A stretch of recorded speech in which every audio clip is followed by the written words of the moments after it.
Hello, Dixon Girls. Nostalgic April is almost finished, and guess I have to do a part two of wrap up of sort of a progress report of how it's going. It's not going as well as the first days because on the 14th to on the second on the third weekend of April, I was away from home for Easter.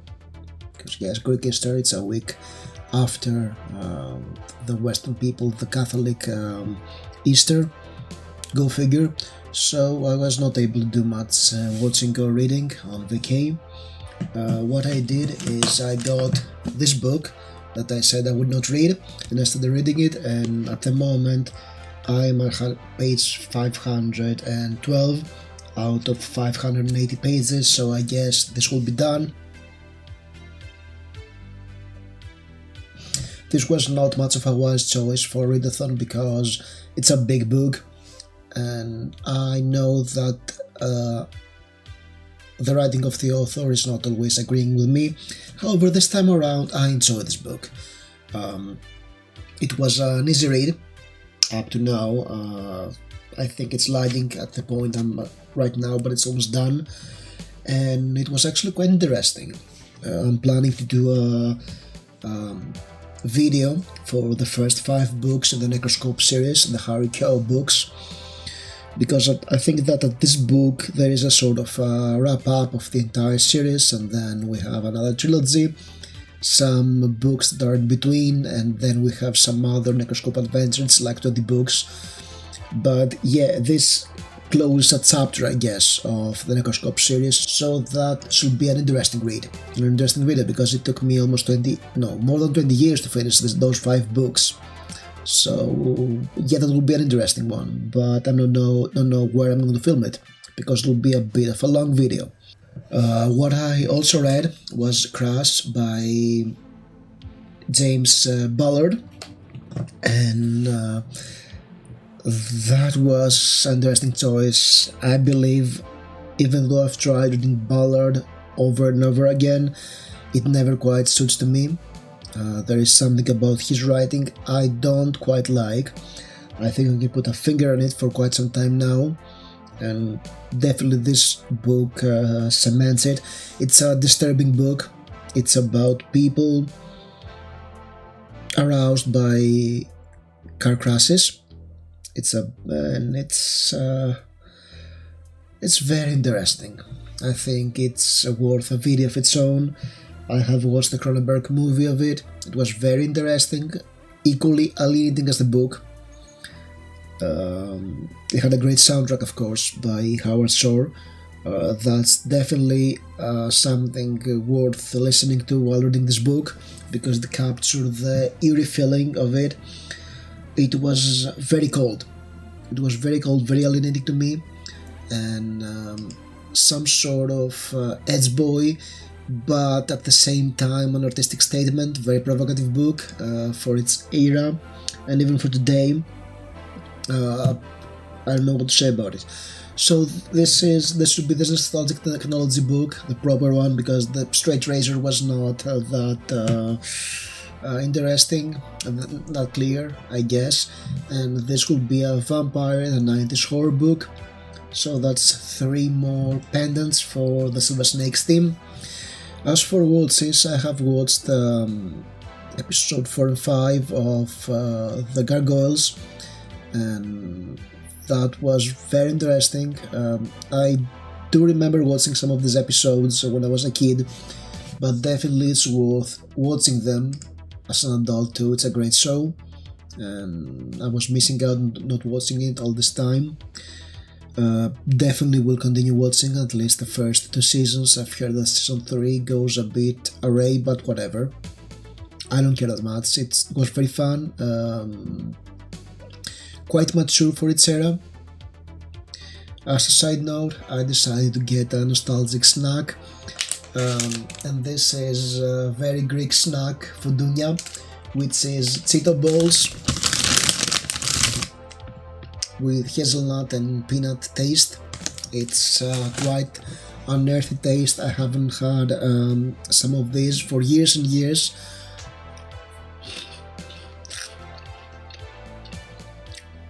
They're quite crunchy. They have this earthy taste of hazelnut, which is very interesting. Um, it's supposed to be air fried or something, so yeah, it's supposed to be healthy. But it's cheater, it's corn flour that is it's corn balls, all right. So not that healthy, but it's a pendant. They're tasty. I doubt I'll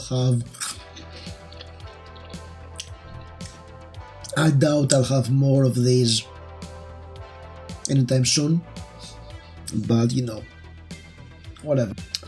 I've also watched three movies. I've watched Arachnophobia that I hadn't watched when I did the previous wrap up, and that movie was interesting. I do remember watching the trailer as a kid, never watched the movie, and it was quite a slow burn. It was fun, not that horror-y, of course, but it's a 90s horror film, gets the point there. So yeah. And yeah, it was fun. I get it's huge poisonous spiders and a doctor moving to a small town and stuff happening. It was fun. I think it was a horror movie for their family of sorts. And spiders, yes, of course, there is another iconic shower scene in this movie. It was also in the trailers because people here knew how to sell you a movie. Yeah, that was interesting, I guess. I also watched Galaxy of Terror, John Corman Alien ripoff that happened to feature very young Freddy Krueger, which was fun to see him before he became the actor Freddy Krueger.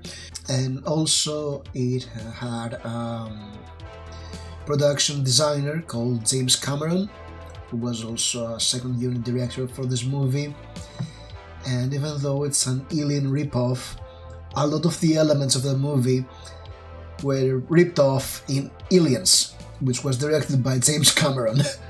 So it was an interesting experience. It wasn't a great movie.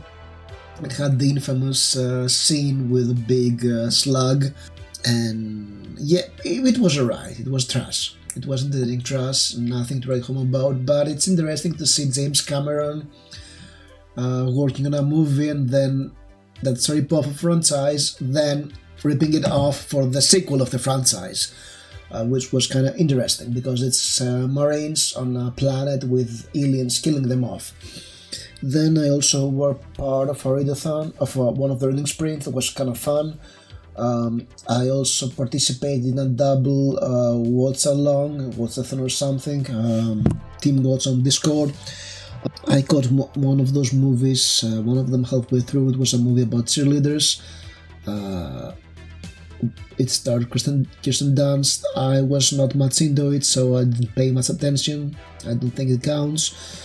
But the second watch I participated in, it was a double feature of the first episode of Dawson's Creek and Buffy the Vampire Slayer, the episode with that was silent, with creepy people that stole everybody's voice.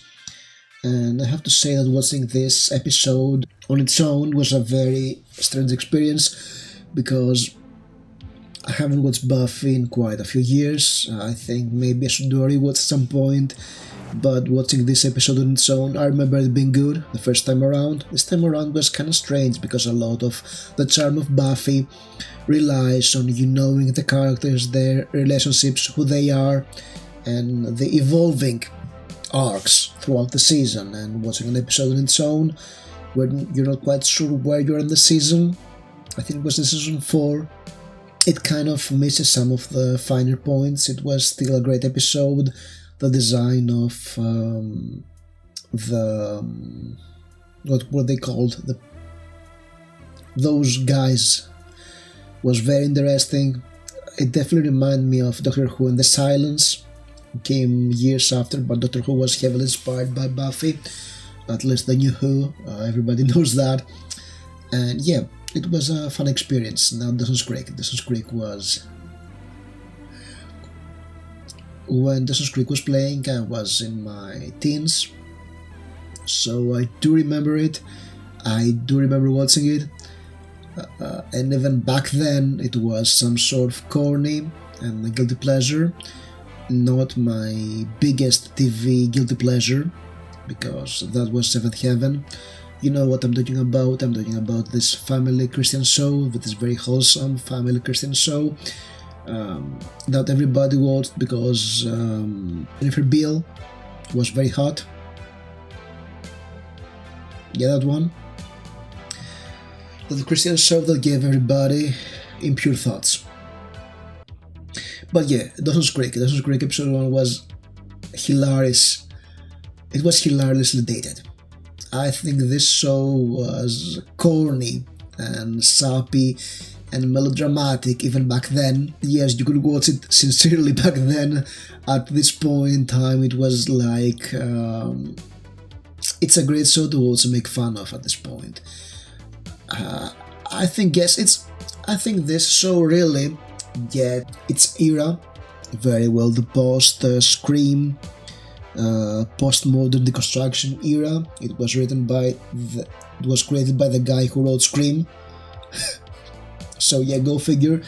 And there's a lot of like deconstruction of teenage tropes, and of course you got Dawson, who is, I mean, if I ever have a son, we'll watch Dawson's Creek and How I Met Your Mother, and I'll tell my boy, do you see this guy Dawson and this guy?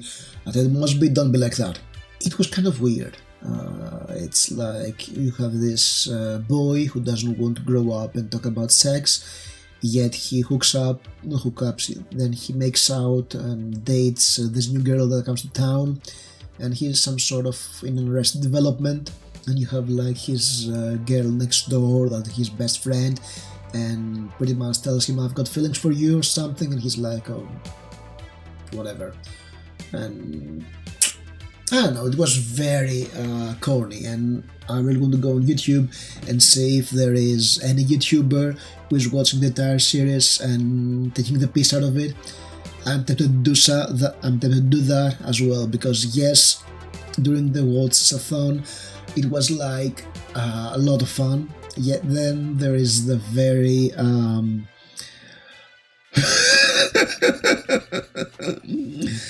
the very politically correct subplot of Pacey flirting and making out with his school teacher. And now every time I listen to the news about a school teacher that had an affair with one of your students in the US, I'm thinking that Dawson's Creek is at fault, because those teachers were teenagers when the show was playing, and they watched that. So yeah, I don't know, really. It was it was very fun. It was very fun. Pacey is actually nagging her into kissing him, so it's like I don't know, really. It was an experience, and yes, it was not people crying every time and Dawson crying meme of sorts, but it was very close to that, and yeah, that show didn't age well at all, and I think it'll be a great watch drinking game, taking the piece out of it. It was a good show for its era, and I think it was the first show that showed a gay kiss on the US. So that's important, I guess. I'm not sure if it was the first, but definitely paved some ground for representation.